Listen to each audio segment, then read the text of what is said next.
And now we turn our focus to Asia. After months of political upheaval, South Korean voters have elected a new president today, a man who's promising to take the nation in a new direction. President-elect Moon Jae-in addressed throngs of cheering supporters and offered a message of unity to all South Koreans. Moon will assume control of the deeply divided government after the fall of his predecessor, Park Geun-hye. Park, South Korea's first female president, was impeached last year and later arrested on corruption charges. She sits in jail now and could face up to life in prison. The allegations against her sparked massive, months-long protests.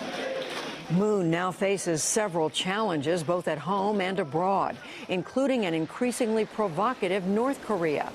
During the campaign, he called for a return to engagement with Pyongyang, including economic incentives that would be a significant break from recent South Korean policy. Moon also said he'll reevaluate the U.S. military's deployment of the so-called THAAD missile defense system to the peninsula, which has angered China. All of this could lead to friction with the Trump White House. President Trump has had tough words at times for the North, threatening unilateral military action. But he's also said he would be honored to meet North Korean leader Kim Jong-un under the right circumstances.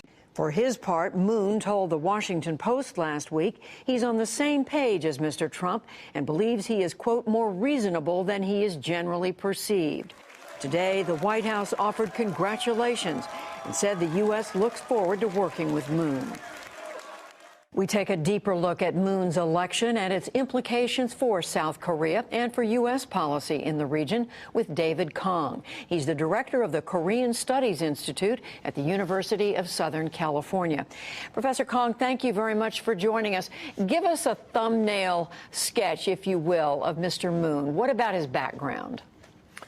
Well, I think the overriding thing about Mr. Moon is that he has worked for sort of left or progressive policies ever since he was a student and was arrested in the 1970s in pro-democracy movement, a human rights lawyer, and worked as the chief of staff for a noted progressive president 10 years ago, Roh Moo-hyun.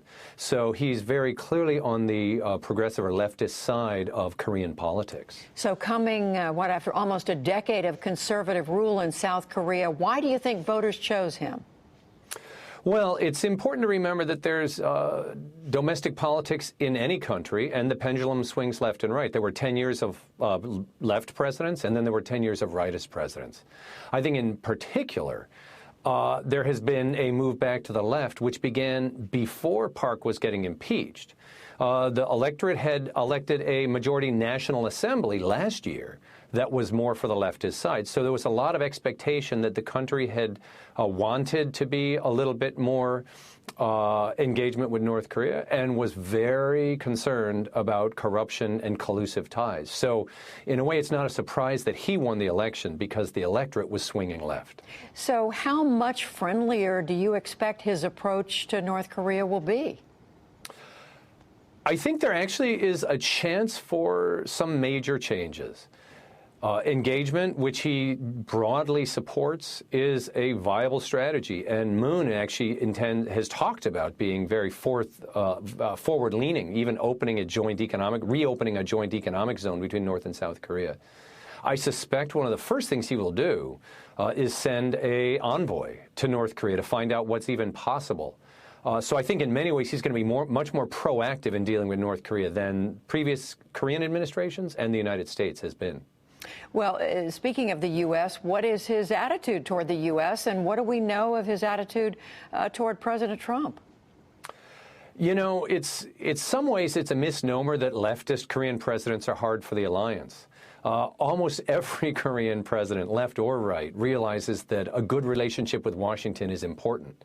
And so when he was chief of staff, that was when South Korea and the United States signed the free trade agreement, for example. So I don't actually think there will be that much change in the U.S. relationship. He's also said the right things about Trump, which is he thinks he can work with Trump. And I think that the particular important thing for Moon is to craft that kind of personal relationship with President Trump. For the last 6 months, we've had a power vacuum in South Korea. There's been no president, so there's been no way for South Korea to craft a relationship with the U.S. So it's very important that he does that. And two other things. What about his attitude, his thinking about China and its ability to, if you will, get the North Koreans to be more cooperative? Sure. I think one thing that Moon will do is, in some ways, I think he'll take a more independent stance. I don't think he wants to lean towards China any more than he wants to lean towards the United States. He very clearly wants South Korea to be the driver of the relationship. As such, I think he will push on China for cooperation. But in many ways, his approach, which emphasizes economic relations, fits in with China's current approach. So there may be more room to cooperate than we might think right now. And one other thing, there's been some back and forth between the U.S. and South Korea recently over this missile defense system called THAAD, the acronym. What has he said about that? What do you expect to happen there? You know, the U.S. missile defense system, THAAD, I think in some ways has gotten blown up over the last year as a bigger issue than it really is. China doesn't like it, but it was announced last summer, so we're coming up on an entire year that THAAD has been in deployment and is now fully deployed.